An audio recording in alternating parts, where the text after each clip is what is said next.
This is the previous year question from the unit coordination compound. Draw the geometrical isomer.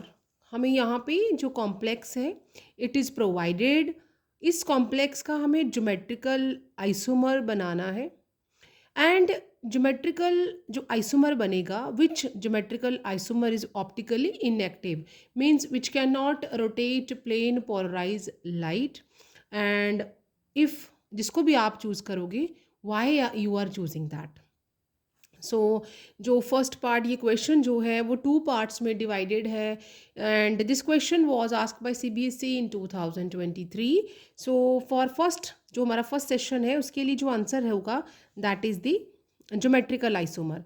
तो हमारा geometrical isomer इसका कैसे बन जाएगा, आप कोबाल्ट का ये जो हमारा कोऑर्डिनेशन कंपाउंड है ये हमारा कोऑर्डिनेशन कंपाउंड है, इसका हमने ज्योमेट्रिकल आइसोमर्स बनाना है। तो एक ट्रांस बनेगा और एक सिस बनेगा। जब जो हमारे एक जैसे लीगेंट है वो सेम साइड पे होंगे तो हम कहते हैं कि it is the cis isomer, and when the same type of ligand are on opposite side तो we are saying it is a trans। तो इसका जब हम सिस आइसोमर बनाएंगे वो कैसा हो जाएगा, सेंट्रल जो मेटल आयन है वो इस तरह से आ जाएगा। और क्योंकि यहाँ पे ये EN जो है ethane 1,2 diamine, it is a bidentate ligand, दो डोनर एटम से अटैच होता है। तो 2 × 2 4 एंड 2 6 ये ऑक्टाहेड्रल हमारा कॉम्प्लेक्स है। तो इसमें हमने जो सेम टाइप ऑफ लीगेंट है उन्हें एक साइड पे बनाना है और ये एक साथ दो डोनर आइटम से ज्वाइन होगा। तो इस तरह से ये और जो हमारा क्लोरीन है it can be get attach from this side. तो यहाँ पे हम अगर इसका जो टू चार्ज इसके ऊपर लगा हुआ है, मैंने जो सेम साइड टाइप के लीगेंड्स हैं उन्हें एक साइड पे बना दिया है। और अब हम इसका व्हाट वी कॉल्ड दूसरा ये है सिस, ये सिस हो गया। और इसी का अब हम ट्रांस जो आइसोमर बनाएंगे इसमें भी सेंट्रल मेटल एटम जो है वो सेंटर में हो जाएगा और जो सेम टाइप के लीगेंट हैं वो अपोजिट साइड पे आ जाएंगे। और बाईडेंटेड लीगेंट है तो it can join a central atom by two donor atom, और जो सेम और दूसरे क्लोरीन भी जो है they will be on a opposite side. तो ये हमारा जो है ये क्या हो गया, दिस इज द ट्रांस। तो ये सिस आइसोमर है और ये क्या है, this is the trans isomer. ठीक है, दो आइसोमर हो गए। अब यहाँ क्वेश्चन है कि इन दोनों में से कौन सा जो आइसोमर है वो ऑप्टिकली एक्टिव नहीं है। तो trans trans isomer is optically inactive.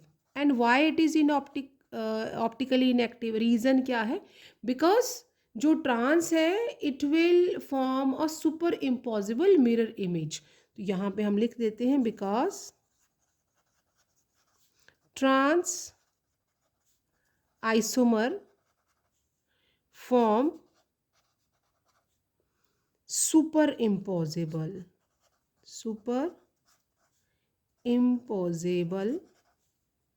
Mirror image. अगर हम इस आइसोमर का मिरर इमेज लेंगे ना तो आपको ये सेम ऐसे ही दिखेगा। अगर हम इसका मिरर इमेज बनाते हैं, मतलब मैं अगर इस आइसोमर का मिरर इमेज बनाना चाहूँ तो कैसा हो जाएगा, ये वाला आप मिरर में भी देखेंगे तो it will just get a rotate. तो ये वाला साइड इधर आ जाएगा और ये सेम अप एंड डाउन पे सेम ही रहेगा, ये इधर आएगा और ये इधर जाएगा, but it will be a super imposed mirror image. So trans isomer जो होता है that is the optically inactive.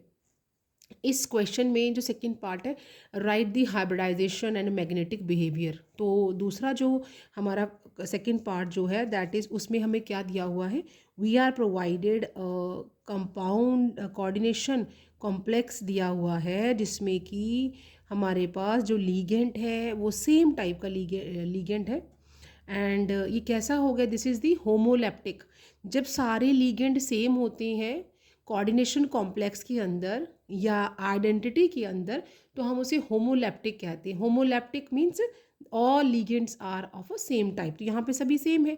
तो यहाँ पे अगर मैं इसका ऑक्सीडेशन नंबर, क्योंकि मुझे क्या निकालना है, हाइब्रिडाइजेशन बतानी है, तो हाइब्रिडाइजेशन तो मैं तभी बताऊंगी इफ़ आई नो कि एट और ये कौन सी ऑक्सीडेशन स्टेट पे अवेलेबल है। तो कोबाल्ट जो है उसका एटॉमिक नंबर 27 होता है। ग्राउंड स्टेट पे इलेक्ट्रॉनिक कन्फिग्रेशन क्या हो जाएगी, आर्गन एंड 4s2 3d7, ये ग्राउंड स्टेट पे है। तो इसमें अगर मुझे ऑक्सीडेशन नंबर नहीं मालूम है, अज्यूम करिए x, एंड जो हमारा फ्लोरीन है वो उसके ऊपर -1 चार्ज होता है, 6 टोटल यहाँ पे उसके एटम है, ओवरऑल चार्ज -3 है। सो x इक्वल टू -3 इधर ही रहेगा और ये वहाँ जाके प्लस हो जाएगा, which shows it is at a +3 oxidation state. तो +3 ऑक्सीडेशन स्टेट पे इसकी ऑक्सीडेशन जो एटॉमिक इलेक्ट्रॉनिक कन्फिग्रेशन है वो क्या हो जाएगी, कोबाल्ट एट 3+। इस स्टेज पे है तो इसका इलेक्ट्रॉनिक कन्फिग्रेशन क्या हो जाएगी, आर्गन 4s 0 हो जाएगा, तो 3d6। ये क्या हो गया हमारा, जो कोबाल्ट है वो +3 ऑक्सीडेशन स्टेट पे अब ये वाला इलेक्ट्रॉनिक कन्फिग्रेशन दे रहा। अब इसके पास टोटल कितने लोन पेयर आने वाले हैं, 6 यहाँ पे कोऑर्डिनेशन नंबर 6 है, लोन पेयर कितने आएंगे, 6। तो अगर मैं इसको इसका पिक्टोरियल रिप्रेजेंटेशन करूँ तो ये हमारा डीजेनरेट है, 1 2 3 4 5, और यहाँ हम बना लेंगे 4s, ये हो गया हमारा 4p, और यहाँ हम बना लेंगे 4d, तो ये 4d है, ये हमने बना लिया 4p, ये है 4s और ये है 3d। अब क्योंकि ये +3 ऑक्सीडेशन स्टेट पे अवेलेबल है और इसके पास 6 इलेक्ट्रॉन है, तो हम पहले सिंगल भरेंगे ऑफ बर्व एंड हंट रूल के हिसाब से, और 6th इलेक्ट्रॉन यहाँ पे पेयर हो जाएगा। अब जो हमारा फ्लोरीन है, it is a weak field, fluorine क्या है, वीक फील्ड लीगेंड है, it is a weak field ligand. ये वीक फील्ड लीगेंड है तो ये पेयर नहीं कर पाएगा, ठीक है, ये पेयर नहीं कर पाएगा तो पेयरिंग नहीं होगी। जो 6 लोन पेयर आए हैं, जो 6 हमारे फ्लोरीन है जो लोन पेयर है, उसके लिए ये यहाँ पे आ जाएंगे, 4s, दूसरा पेयर यहाँ, third pair, fourth pair, fifth pair and 6th pair. ये जो मैंने क्रॉस के साथ लोन पेयर बनाए हैं ये फ्लोरीन के हैं, और मतलब जो हमारा कोबाल्ट है वो इन्हें अकोमोडेट करने के लिए S P और D2 बाहर वाले को यूज़ कर रहा है। तो हाइब्रिडाइजेशन यहाँ पे पहला क्वेश्चन ये कि राइट दी हाइब्रिडाइजेशन, तो हाइब्रिडाइजेशन क्या हो जाएगी, यहाँ पे हाइब्रिडाइजेशन क्या हो गई, दैट इज SP3, एक S यूज़ कर रहा है, 3 P यूज़ कर रहा है एंड D2, ये हाइब्रिडाइजेशन हो गई।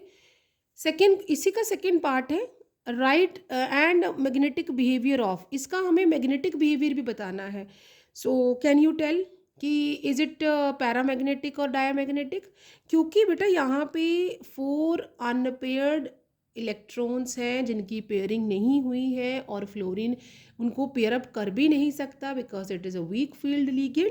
सो ये जो कॉम्प्लेक्स है इट इज़ दी हाईली, कैसा हो जाएगा, this is highly paramagnetic in nature. So आप इसे लिख दोगी, this is the paramagnetic, paramagnetic in nature. तो ये पैरामैग्नेटिक है, और क्यों है, तो रीज़न क्या है, due to 4 unpaired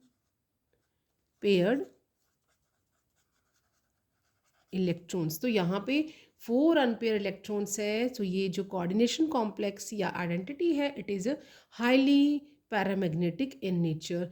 So see you in the next video with the more questions of the previous year, and don't forget to subscribe my channel for the coming new updates.